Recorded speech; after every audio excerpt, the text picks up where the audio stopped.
Perpanjangan pemberian bantuan sosial sampai Juni 2024 diputus secara sepihak oleh Presiden Joko Widodo tanpa persetujuan DPR,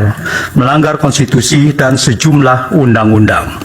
Pertama adalah pemberian bantuan sosial secara sepihak oleh Presiden Joko Widodo dalam rapat Kabinet 6 November 2023 tanpa persetujuan DPR dan tidak ditetapkan dengan undang-undang,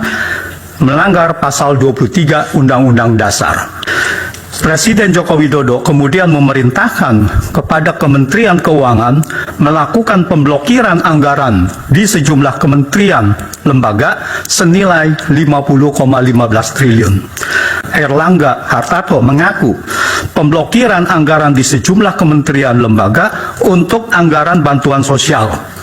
Pemberian bantuan sosial sepihak oleh Presiden Joko Widodo tanpa persetujuan DPR dan tidak ditetapkan dengan undang-undang juga melanggar pasal 1 angka 7, pasal 5 ayat 4, pasal 11 Undang-Undang nomor 17 tahun 2003 tentang keuangan negara. Menurut pasal 34 Undang-Undang Keuangan Negara, setiap pihak termasuk Presiden yang terbukti melakukan penyimpangan kebijakan yang telah ditetapkan dalam Undang-Undang tentang APBN diancam dengan pidana penjara dan denda sesuai dengan ketentuan undang-undang. Penyimpangan kebijakan APBN 2024 dengan memperpanjang bantuan sosial tanpa persetujuan DPR, tanpa ditetapkan dengan undang-undang, masuk kategori tindak pidana korupsi seperti dimaksud pasal 3 ayat 1 Undang-Undang nomor 31 tahun 1099 tentang pemberantasan tindak pidana korupsi yang berbunyi, setiap orang yang dengan tujuan menguntungkan diri sendiri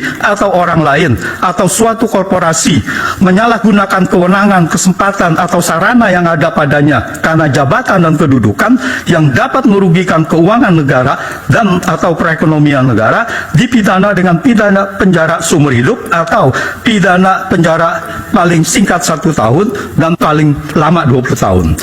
Keputusan Presiden Joko Widodo memperpanjang bantuan sosial sampai Juni 2024 secara sepihak, mengubah APBN 2024 tanpa persetujuan DPR, tidak ditetapkan dengan undang-undang, dan perintah pemblokiran anggaran kementerian lembaga yang sudah disetujui DPR dalam Undang-Undang APBN tahun anggaran 2024 merupakan bentuk nyata penyalahgunaan wewenang jabatan Presiden dengan tujuan menguntungkan Gibran.